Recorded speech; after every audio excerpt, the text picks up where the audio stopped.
Dean of the Marsal Family School of Education at the University of Michigan, Elizabeth Birr Moje. Superintendent of Detroit Public Schools Community District, Nikolai Vitti. And to moderate the discussion, President and Chief Executive Officer of the Kresge Foundation, Rip Rapson.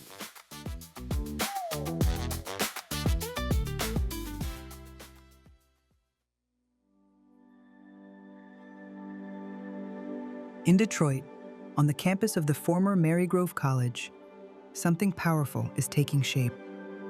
The Marygrove Learning Community is not just a school. It is a cradle-to-career learning community rooted in place, built to support children and families from early childhood through high school, post-secondary, and beyond. This is the city's first cradle-to-career campus. So on this site, you now have state-of-the-art, high-quality early childhood program.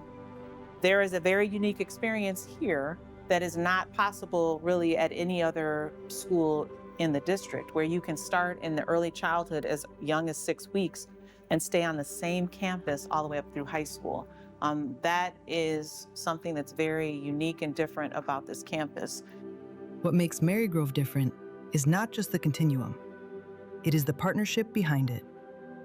This work brings together Detroit Public Schools Community District, the University of Michigan, Starfish Family Services, Marygrove Conservancy, and the Kresge Foundation around a shared belief that strong schools, strong families, and strong neighborhoods are deeply connected. The Kresge Foundation's leadership in pulling together the University of Michigan, Detroit Public Schools Community District, and Starfish Family Services all around this shared, groundbreaking, transformative idea of a cradle-to-career, community-based education ecosystem rooted in this century-old college campus. This partnership began with a pressing question. What would happen if this campus went dark? The answer was not to walk away from this place, but to reimagine it, to turn a moment of uncertainty into an investment in public education, community life, and long-term opportunity. And importantly, this was built around access, not exclusivity. A commitment to children and families in the neighborhood. A commitment to a public school model that could serve as a platform for innovation and inclusion. The commitment to partner with Detroit Public Schools as opposed to any other partner, to me, also speaks volumes about the commitment of this partnership to create access, not exclusivity. At Marygrove, Cradle to Career is not just a phrase. It means coordinated support at key stages of a child's development. It means rigorous teaching and learning. It means aligning education with the broader needs of families and the broader future of the neighborhood. A family has an opportunity for their child's entire educational experience to be here on the campus. And the model is producing results. Since opening in 2019, the school at Marygrove has posted outcomes comparable to Detroit's top high schools, including Cass Tech and Renaissance. More recently, its elementary literacy and science scores have been on par with peers in Royal Oak and Ann Arbor. But Marygrove's story is bigger than school performance alone. This is also about what strong neighborhood schools make possible. Families choosing to stay, communities growing stronger, and young people seeing a future for themselves in the places they call home. Around Marygrove, that connection between educational opportunity, quality of life, and neighborhood vitality is already taking shape. A community can't thrive if it doesn't have great schools. People will come and work in a community and live in a community until they have children. For Michigan, that raises a larger question. If place-based partnerships like this can improve outcomes, strengthen communities, and expand opportunity, what would it take to bring that kind of model to more places across our state? That is the conversation we are here to have.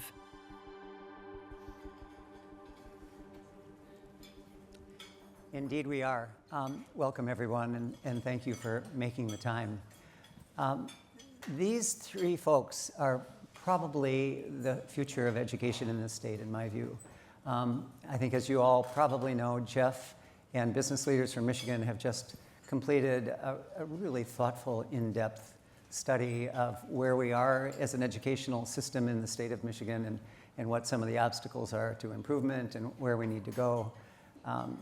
Dr. Moje is one of the most phenomenal educators working in the United States today, and Nikolai Vitti, a couple years ago, was voted the outstanding urban school superintendent in America. So you have three folks who I think are uniquely equipped to answer the kind of questions that were posed here. But before we get back into the case, Jeff, talk a little bit about what the report says, where you think it goes, how it actually does have some level of impact on the state of Michigan, and then we'll sort of pivot into trying to understand how the Marygrove example sort of fits. Rip, thanks for that, and thanks for hosting this panel and inviting all of us to be here today. I think the video, anybody who's been to the Marygrove campus knows how great it is, and how we want to make sure it's not a one-off, right? And I think that goes to where we are today, which when I graduated high school in 1998, a couple decades ago now, we were 16th in the country in fourth grade reading. Today we're 44th. By the kids count ranking, we're 44th as well for our overall K-12 system.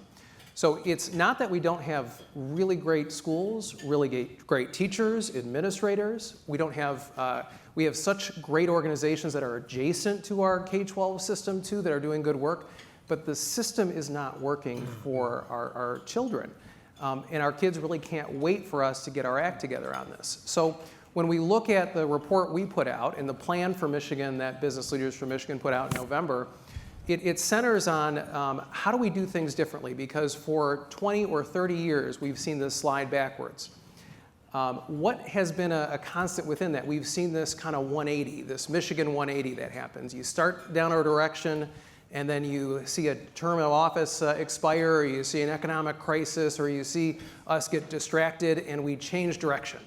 And that has happened over and over again, all at the same time while we're under-resourcing our schools, while we're doing things that aren't supporting educators in their mission.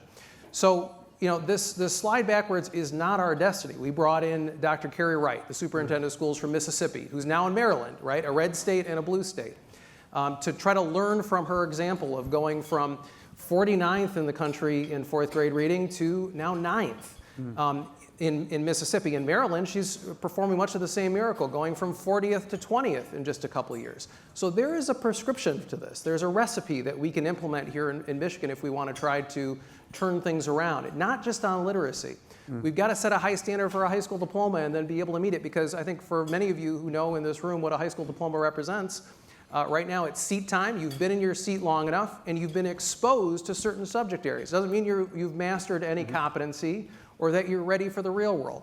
So the challenge that we have is education is not alone in this slide backwards. Our state has slid in income from a top 10 state to now 40th, a bottom 10 state.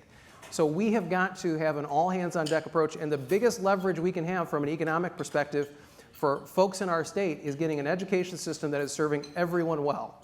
At Launch Michigan, which I chair, which brings together education, labor management, the business community, philanthropy, we also put out a dashboard that talks about, because there are a lot of folks who say, well, that's got to be a Detroit problem or a Pontiac problem or it's a Flint problem. It's not my school district locally. But what we see when we compare every school district in Michigan, the 800 or so, to their peers in top performing states, almost 90% are underperforming in some way. So this is an all of us problem. We've got to take it on, because we owe it to our kids, we owe it to the teachers, to the administrators who are putting their life into helping our kids succeed, to make them successful as well. I want to circle back, Jeff, to this systems notion. I mean, it's one thing to create a curriculum intervention, a truancy intervention, a parental support intervention, a pipeline intervention. Yeah. But if your system is not, as a statewide proposition, supporting those moves, it becomes a problem. But let's come back to that if you don't mind. Of course. Elizabeth, talk a little bit about why in the world the University of Michigan ends up on the campus of a Detroit public school. Well, why in the world? Really, Jeff said it all. We really need wholesale education transformation. As the dean of a school of education, we care deeply about the education of all children, and especially about the education of children in our most vulnerable communities. So why wouldn't we actually end up in this partnership? It doesn't make sense to me that we would, stay in our, you might have heard the phrase, ivory tower, and do research on education when we're also educating teachers. We need to be in partnership with great public school districts like the Detroit Public Schools. And I know you might say, but great public school district, great public school district leader, to get into that partnership and actually work on a small systems approach to serve as a proof of concept while we're also serving real children in real time. And we're serving real teachers as well. We need to better educate our teachers so that they can better educate our children. So this partnership is actually bringing together everything that we do. We are partnering around curriculum development and extracurricular opportunities as well. We are educating teachers in our teaching school model, and I can talk more about that, Rip, if you give me airtime. And we are also working in partnership with our health schools, and I see the dean, Vitti Ellingrod, back there of our School of Pharmacy. We're partnering with our health schools to build full-service health care for children, to work on some of these issues that we know contribute to chronic absenteeism, among other things. And then finally, we're studying the work. We're actually studying in real time so that we can make changes that children and teachers deserve, but we're also studying the impact of the work. And I want to give a great thanks to Detroit Public Schools because we entered into a 10-year data sharing agreement that allows us to actually observe what is happening in our school and study the results in comparison to other children in the district. And that kind of transparency and that working with us to make those data available will make that proof of concept real. We'll be able to say, this works for these children under these conditions. That's an important step forward in making the kind of transformation that you're talking about. And I could talk much more about the curriculum because I think it actually fits with many of the things that Jeff is talking about and that business leaders of Michigan are talking about, but I'm gonna stop and see what additional questions you have, Rip. And I also want to park the question that I suspect a lot of people have. That kinds of intensive drop down on the part of a world-class university may or may not be replicable across multiple schools or multiple systems, but let's come back. Nikolai, this was not a slam dunk for you guys. I mean, when we first talked about opening the Cradle to Career program on Marygrove, it was required you to bend and shift and think about whether there were variations in your system's policies. At the end of the day, what is different about the public school's presence on Marygrove from the rest of the district? Well, it wasn't it was easy to say yes. So I want to not correct you, but refine your question in my response. So first off, Kresge continues not to get enough credit for the vision behind this. That land, if you're familiar with it, was very desirable in the private spaces and still is. And Kresge made a financial investment, which was also in my mind a moral investment, in saying this has to be preserved as an education centerpiece in the city of Detroit. We're having this conversation today, but we could very easily be having a conversation about that land being owned by Amazon, by the Gilbert Foundation. I mean, name it, that could have been the case. But because of you, Wendy Jackson and others, we're having this conversation. So part of the problem, I think, in K-12 is we don't have enough Kresges. That we have lots of people that talk, a lot of people that can sometimes criticize, and other people that tell you what they want to do with their money. Kresge said, here's an investment, but tell us as the experts, whether it's DPSCD or Michigan or Starfish, what do we do differently here to do something differently for the neighborhood and the community? And that's what's been happening. So immediately I was humbled and excited that you decided to partner with us. At that time, we didn't have a track record. We just came out of emergency management. I had just become superintendent. Things were sounding like they were going to improve, but we hadn't really done much yet. It was much easier to probably charter this. It could have been a charter school. And probably the perception is you don't have to deal with an elected board, you don't have to deal with an honorary appointed superintendent, and you don't have to deal with the union. All these perceived barriers, you could have easily gone somewhere else. But with the traditional public school system, I jumped at it. I have family that went through Marygrove to become teachers. I know the legacy that existed at Marygrove. So for me, it was immediate. The challenge was all the logistics. The school board approving it when we have, $1 billion of facility improvement that's needed throughout the district. Schools that are under-enrolled, how do you add another school building to the portfolio, if you will, to add seats? How do you talk about it being a neighborhood school but an application exam school at the same time? How do you, we love each other and we work well together, but we disagree. So, how many student teachers? What curriculum? How are we going to, we are very dedicated to a certain curriculum. What's the nuance behind that when schools in Detroit had so much flexibility that led to low performance, and allowing for more autonomy and flexibility? Wasn't easy.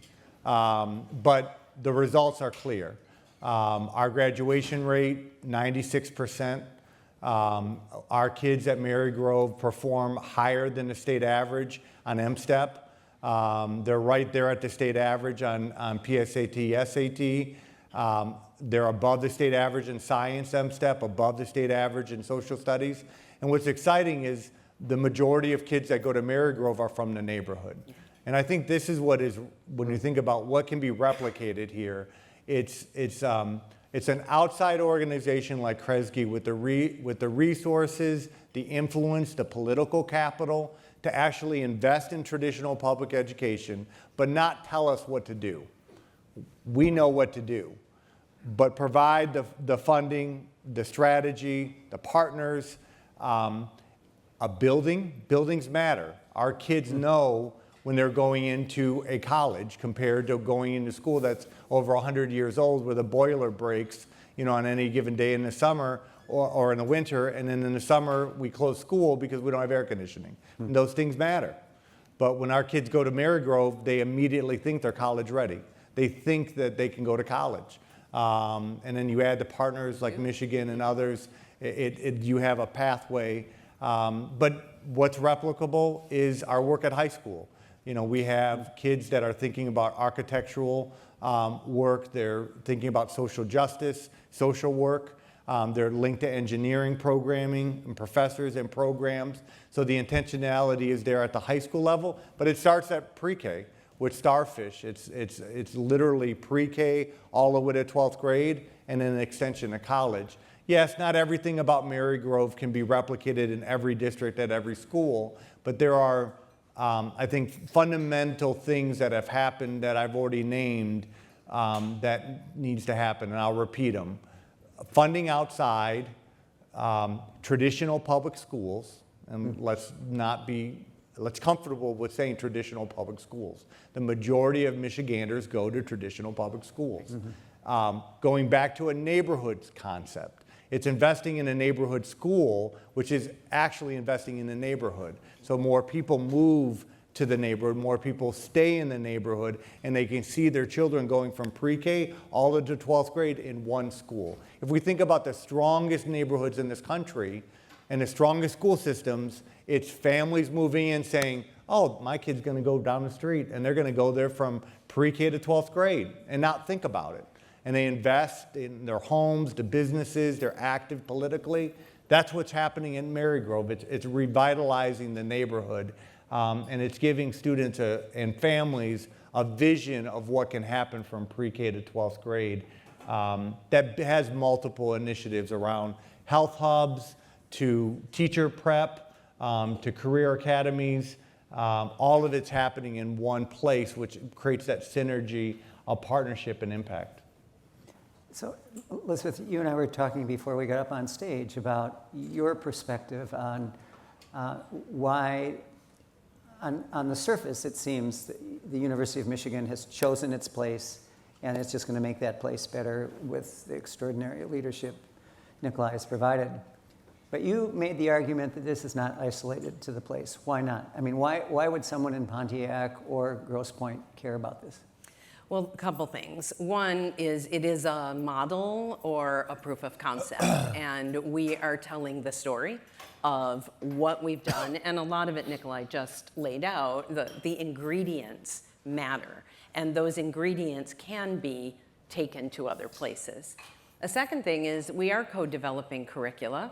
And even though, we thought about it a little bit at first, we're refining and adapting different kinds of curricula, and we will be able to disseminate these curricular materials over time. So that's another way that we're providing multiple schools with the opportunities to use project and place-based teaching approaches, which we know from research are the best ways to teach children all the way from preschool through 12th grade and beyond, frankly. And those kinds of project and place-based pedagogies actually help to develop career pathways, college pathways. So that kind of curriculum is really important and really difficult to find. It's really hard to find high quality curricula that have been developed by experts and used and redeveloped, refined by teachers. These are curricula that actually work with real children in real classrooms. You'll hear me say that a lot. The real part matters here. And so as we disseminate those materials, we know that they have been tested and that the children and the teachers are the people who are creating those refinements. And then third, we're educating teachers. And the most exciting thing about what we're doing is the teachers are staying. So our young teachers, they come in, they do internship, then they do their student teaching, and then they move from student teaching to residency. Those are first, second, and third year teachers who could, like me, be at 21 years old. I'm not 21 now, in case you weren't sure. They could be teaching alone in a classroom across the country. Instead, they stay at Marygrove, and this was the part we had to work through and negotiate, how many, all of those kinds of details. But they stay there, and because we're there with our interns, with our student teachers, doing curriculum work, we can continue to coach them. And so we have 82% of our residents who are paid, certified Detroit public school teachers. They are part of the union. They're doing everything. We're trying to do as much like we would do in, I call it innovative public school, not traditional, but like a public school would operate. That's really important to the proof of concept. So they're all practicing teachers that they have us to support them. And our first year, our inaugural resident said, this was like the priceless piece of data that we collected in an interview, without you guys, I'd be crying in the bathroom every night after school. And any of you who've been teachers, you know that reality. It's true, and it's even harder when districts are challenged, when there are really difficult challenges to face. So that kind of work, 82% of them are staying in teaching Last year, 100% of our residents stayed in the Detroit metro area, 90% in Detroit public schools. That is the kind of work that actually disseminates teachers who've used really high quality curricula and worked with children who are neighborhood children, who represent a range of learning styles and learning needs. And they are going out into the community. We can populate the state with great teachers if every university could develop a teaching school concept.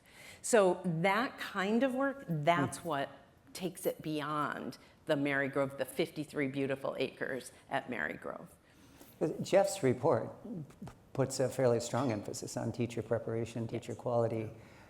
10 years from now, do you imagine that the dissemination of teachers is actually at a scale that makes a difference? I think if we could encourage our other public education universities to engage in something similar, again, it can't be exactly replicated. That should not be our goal. But these ideas can be translated. So we talk about the teaching school, and we use that language because it's modeled on a teaching hospital. And in 1869, the University of Michigan started the first university-based teaching hospital in the world. It had 20 beds, no wards, no surgeries.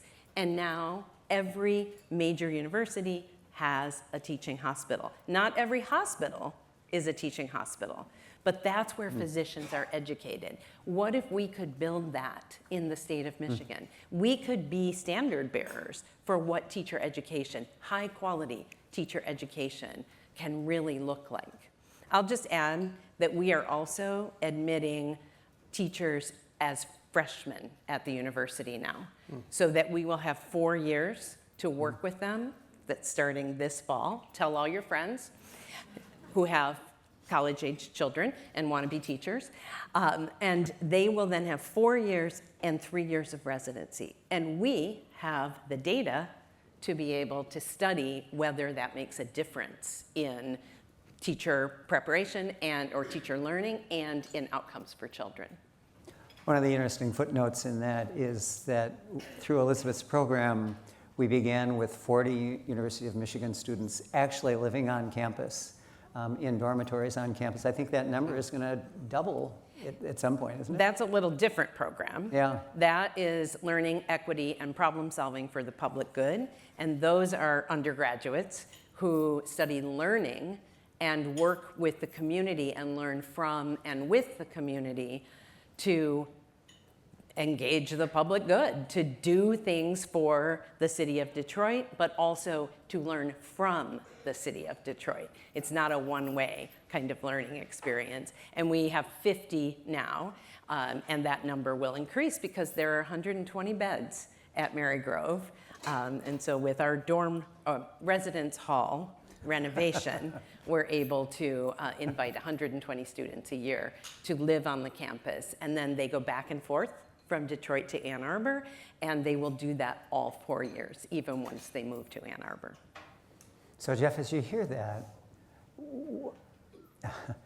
what do you say to a policymaker who says, just let this stuff percolate? You know, Vitti's doing it, Moje's doing it.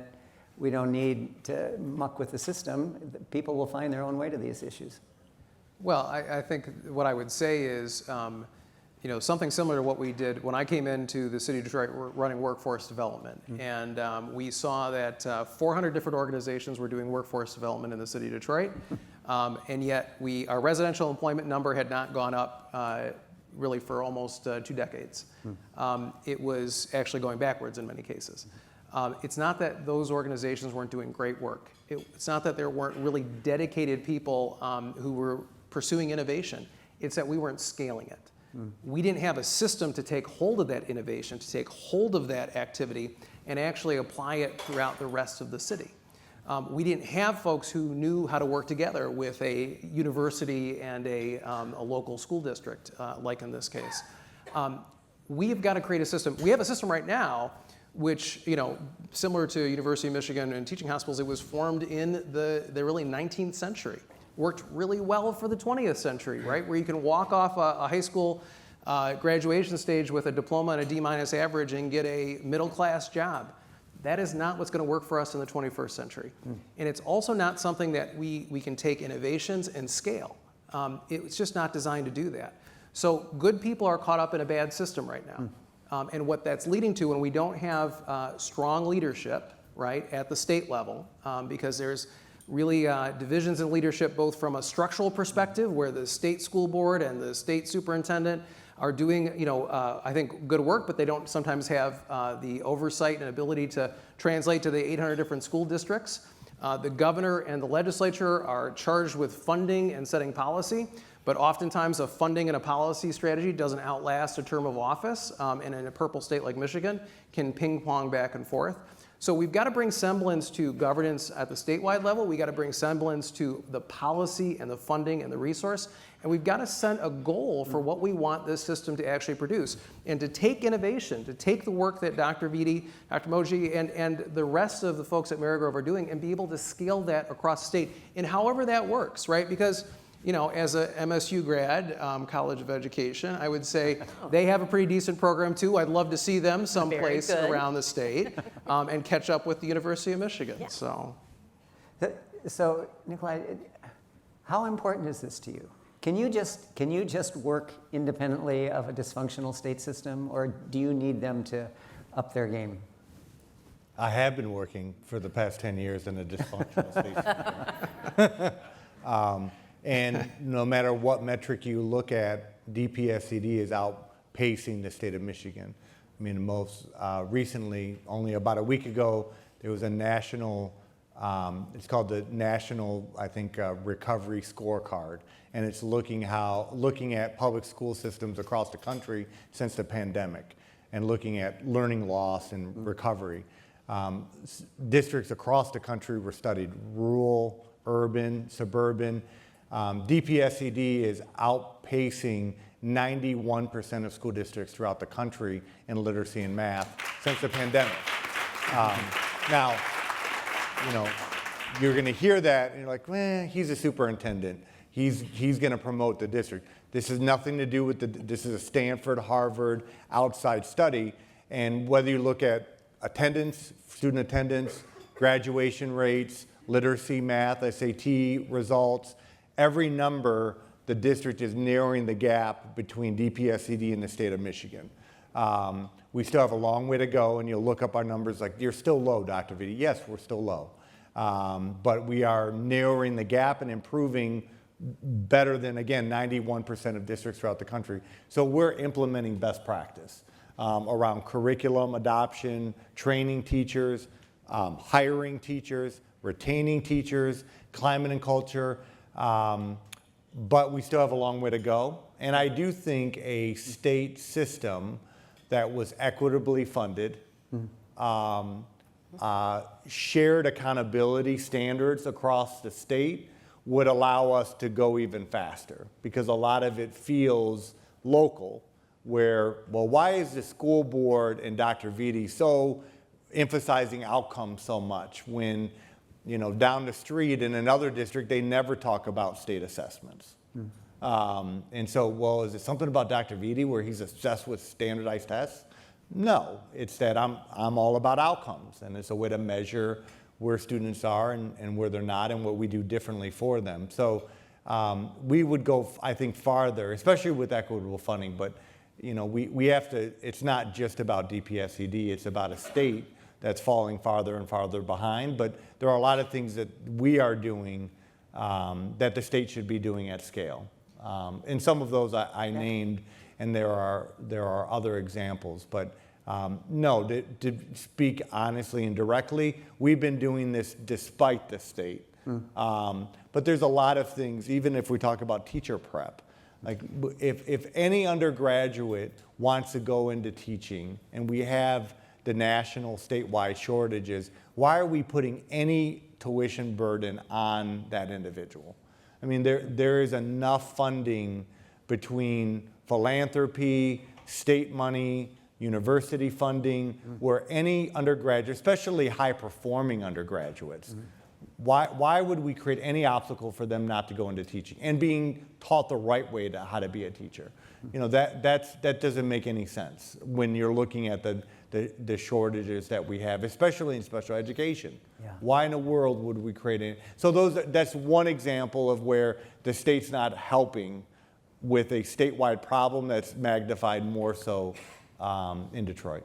Jeff, you want to get in? I was just going to say, I mean, you know, I think Detroit is an example where strong leadership, right, with clear vision, with the resources that, you know, start helping you make the case and address the biggest challenges, with partners that are aligned along trying to point all to that same goal, you can see that improvement, that turnaround. And what we're missing in the state is exactly that. Yeah. We don't have a clear goal. We don't have strong leadership from a design perspective.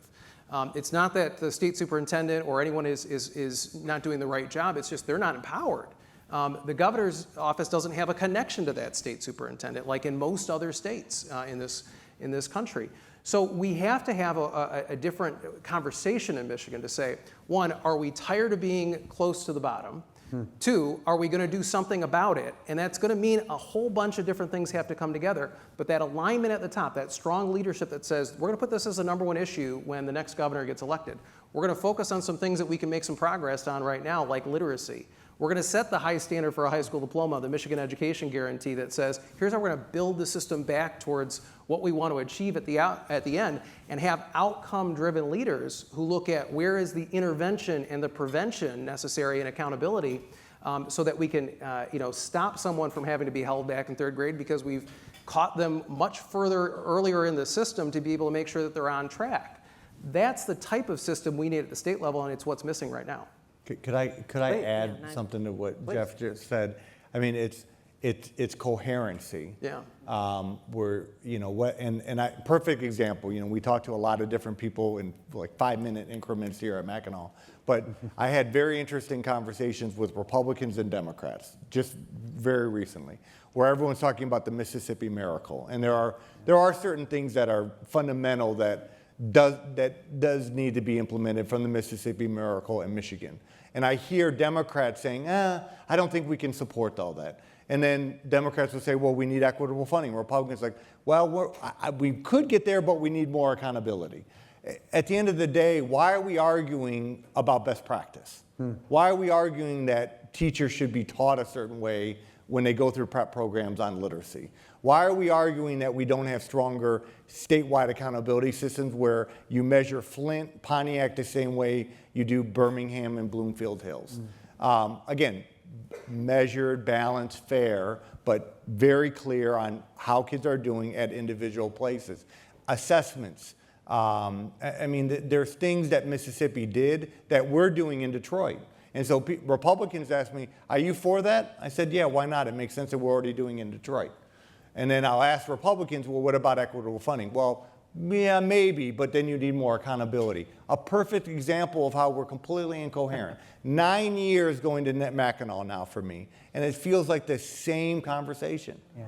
Like, how can we not leave here agreeing that regardless of your zip code, you should be funded the same level regardless of your zip code? Why are we still having that conversation? And then, based on your zip code, if you're growing up in poverty, you should get more money than a kid who's growing up in the middle class or upper. Like, let's stop arguing about that. And then likewise, let's stop arguing that we shouldn't hold superintendents, school boards, principals, and teachers accountable to performance. Why are we arguing about that? There's other districts that are doing it. I mean, let's come together finally with the right leadership and do that. Republican, Democrat, state board, state superintendent, and begin to implement it. And it's only going to happen if the people in the room actually hold both parties accountable to those things. It's not just about funding, and it's not just about accountability. It's both. And it's not a one-sided approach, exactly. I think we should apply that. It's not a one-sided approach that just gets undone the next time a new leader comes into office or control changes. Yeah. I couldn't agree more on the coherence issue and everything that you've said. I would add one other piece. I think we need to pay attention, and you said it earlier, Jeff, to the the issues that are outside the locus of control of schools. So if we want to think about how we improve education, we need to reduce chronic absenteeism. Yeah. Chronic absenteeism can be attributed to at least 3 things. One is health and well-being of children, absolutely, and their families. The second is housing. If you are displaced, you're moving around all the time, you're not going to be able to come to school on a regular basis. And the third is transportation. A lot of parents struggle to get their kids to school. And even at Marygrove, kids are walking or parents are driving. We have 1 or 2 buses, right, for certain groups of learners. So those things have to also be attended to in this systems approach. You can't really, I'm not disagreeing with holding people accountable, but you can't say you're accountable for a child who's not in school. They're not there. And that's not because they're bad kids or bad families. So we need to figure out as a state what we're going to do about those challenges as well. Because education doesn't happen in a vacuum. And you mentioned incomes going down. Well, is it that we need to improve education so we'll have higher income? Or is it that we need to figure out what we do about poverty so that we can improve education? These are cyclical. Just like the social determinants of health, I say to my physician friends all the time, what about the health determinants of learning, right? Those are cyclical as well. They're in relationship. So I think that's why a systems approach is so critical. And that's why we need to really attend to educating all our children so that they can have a voice in making change in the future. Because they are going to be our voters, they're going to be our parents, they are going to be our community leaders. And if we don't educate them, we're in trouble. Nikolai, can I stick on absenteeism for a moment? Because post-COVID, that was just paralyzing, right? What have you seen in the district that holds some promise? Well, the district has reduced chronic absenteeism by 10 percentage points since the pandemic. We're below where we were with chronic absenteeism even before the pandemic. But this goes back to we're now in the top 10 percentile of reducing chronic absenteeism across the country. We're still high. We've gone from 70 to 60%, but no one is dropping. Everyone is increasing all districts largely are stagnant or increasing the levels of chronic absenteeism where we're reducing. And we're doing that because we've been intentional. We've created data systems at all schools. I'm accountable for attendance on my scorecard. The principals are accountable on their scorecard. But we thought different around surveying students. We have what's called, our focus is students being loved, challenged, and prepared. And we actually do a survey with them twice a year. Do you feel loved, challenged, and prepared? And if you do, why? If you don't, why not? And our teachers now are talking to our kids about how they feel in the class. Principals are talking about how they feel in the school to build the trusting relationship that's needed to inspire students to go to school every day. Those are things you can control. More recognition for improvement with incentives at individual schools. But we're also thinking differently about more accountability measures, which are uncomfortable, but what happened under emergency management and choice without guardrails is a lot of our parents thought the grass was greener on the other side. So only 50% of DPSCD students attend their neighborhood school. This goes back to my earlier comment. So we talk a lot about choice and freedom of choice, empowering parents, but it destabilized neighborhood schools. And when you destabilize neighborhood schools, you put more burden on a family that's already burdened because of the concentration of poverty. So when you remove from that experience, you don't think about, do I have a car? Did my car break down? How many buses do I have to get on to get to the school that I want to go to? And when you go to your neighborhood school, you either walk or you get yellow bus service, at least at the K level in Detroit. City bus at high schools. So you're already burdening a family that's already burdened, and you're creating more obstacles. But we're having difficult conversations with parents now to say, if you miss 45 days of school, that's a quarter of the school year, you have to go to your neighborhood school. And the highest way we've increased absenteeism, honestly, the best strategy has been kids going back to the neighborhood school because they can walk or they go on yellow bus. So we still allow choice, and I want choice, but choice also comes with responsibility. If you're going to pick the school you're going to go to, you have to go to school. Now, we've done other things like the health hubs. You know, like now 12 health hubs across the city. This goes back to addressing some of the socioeconomic issues. 12 schools through, you know, our partnership with the foundation, Balmer, and others, where we have health hubs now, free medical primaries, medical support to any DPSCD family, free mental health, free vision screening and glasses, free access to non-perishable food. 10,000 families have utilized in Detroit the health hub. So this is trying to overcome some of the socioeconomic issues, but it's gone a long way with our staff because it goes back to how are you going to hold me accountable and you're not doing anything to address these socioeconomic issues. By the district having partners that are bringing this to schools, it gives staff the realization that now you're addressing these issues that I can't control. And it's not a panacea, it's not a silver bullet, but it's moving the needle. And very controversial, I know, I'm going to say it, is we incentivize high school students through money that we have in a bank that's gaining interest on our facility projects after winter break in January when the weather's the coldest in the city and chronic absenteeism increases. You go to school 5 days in a row, you don't miss a period, you get $100. And that has decreased chronic absenteeism by 10 percentage points at the high school level. And I know there are people in the room, oh my God, you're paying parents or you're paying kids. I am. And so what's wrong with there, I get to go. I went to Harvard. I read a lot, and I read a study about children in India that weren't going to school, and it's about socioeconomics.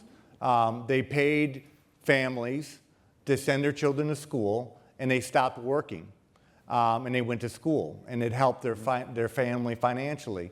Now kids email me endlessly, Dr. Vitti, I was marked absent in first period. It's going to affect my incentive.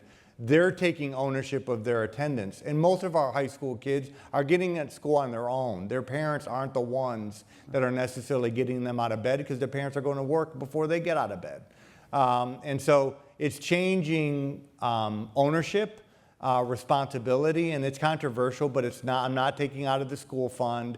I'm not using federal funds illegally. I'm using interest money from facility projects that haven't been completed, and it's changing the conversation around high school attendance.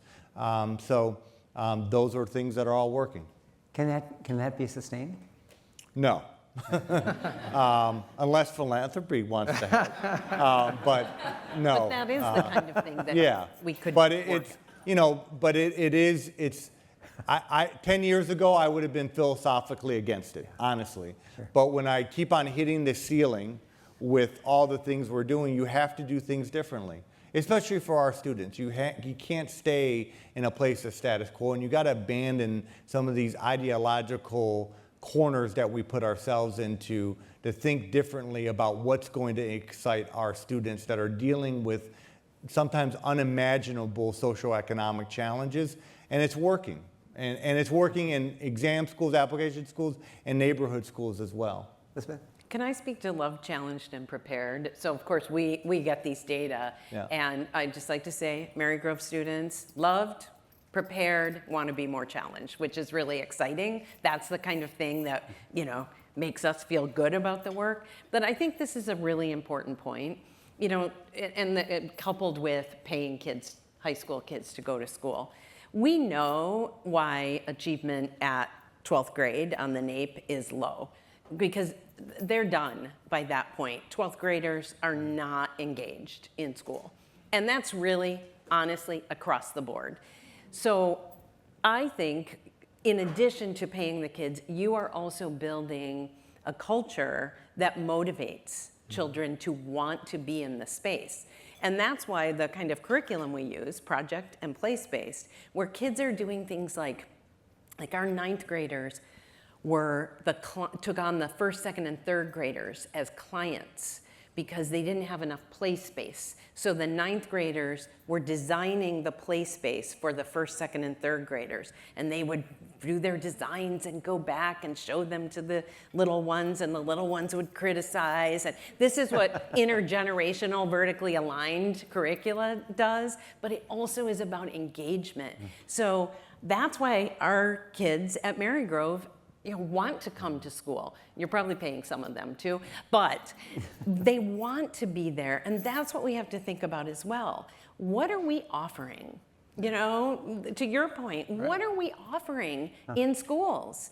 What are we doing to engage learners, to excite them, to want to be there and to have a sense of agency? Is That's a student critical. looking forward, Yes. right, to being in class? Yes. It's a great question. And to wanting to go to college. That's right. Well, I don't want to go to more of this if it's dull and boring. So that's another piece that I think is critical to accountability. And that's why I love, they can't just be challenged and prepared, but miserable. They have to feel loved. And so I think starting with the focus on what do children need? What do any of us need to learn, right? To be motivated, to be engaged, to have a sense of purpose for your learning. That's the work that we're trying to do together. And that is very much replicable. Well, We think should about be how thinking. often middle-class parents incentivize children. That's right. Around grades, around chores, and think about Even just praise. businesses incentivizing sales. I mean, we have all these concepts in America around incentivization. Why are we not doing that for our high school students, especially ones that have to work to make ends meet for their families? I mean, that's also a major barrier in doing homework and studying in the evening. But back to engagement at high schools, this is why we're implementing the high school redesign work, which I think is also a challenge in the state. We have one diploma in the state of Michigan, which is a low-level basic diploma. Now in DPSCD, with the board's approval, we have an arts diploma, which is taking accelerated performing arts, fine arts classes. We have a career diploma about plumbing, carpentry, nursing, firefighting, police. We have an honors diploma about taking advanced placement and dual enrollment, and a dual degree, get a high school diploma and an associate's before you graduate from high school. And so it's intentionality in giving students a pathway to work for and differentiating diploma, which is something else that we should be doing statewide. And that's a direct way to get businesses more excited about co-ops, internships, and building a pipeline to the world of work and college and both. Jeff, I've been wondering how in the world you move your agenda, and I think we just figured it out, right? You just get these two to talk to every legislator for at least 20 minutes, and we're done, right? They'll be motivated, right? They'll be motivated. But Rip, I think it goes to, this is such an important year for, I think, the future of our state, in particular in education. In 2018, we had a campaign that was focused on fixing the damn roads. It really took the whole 8 years to get a more permanent road solution. But this governor stayed at it with legislative partners, with a whole host of folks in the community saying, this isn't acceptable. The next 8 years, the next decade's worth of work needs to be about education reform. And it's got to be about reform, responsibility, and resources, making sure that we are creating a 21st century that can take exactly what we just heard about on this stage and scale it across the state, empower it, supercharge it, put it, throw gasoline on it. If we don't do that, if we aren't laser focused on that for the next 8 years, there will be progress, there will be stumbles, but we've got to be focused on it. We've got to have leaders who are going to be focused on it. We are going to miss the boat. And I will say, Governor Whitmer has put literacy and education right in the crosshairs in her final year. Who is going to take up that charge? We heard about in this conference last year, education was not on the agenda maybe in the way that it is this year, but it kept coming up in every conversation as one of the top issues. It is on the agenda this year. Are we going to be, as Dr. B said, next year having the same conversation? Or are we going to say, the ground has shifted. The trajectory is now changing. And in the next, couple years, we're going to see Michigan as a leader in this state in growth. And in 10 years, we're going to see Michigan in the top 10 again. Yeah, but I think what has changed, and we are out of time, but when we fix the damn roads, it's a technical question, right? And what I have often heard over the last 20 years of my career, it's not a technical question, it's subjective, it's tough, but increasingly the research is clear, the practice is clear, the clarity of frame is clear. And so I think maybe you're onto something. So leadership matters. These are three great leaders. Can we thank them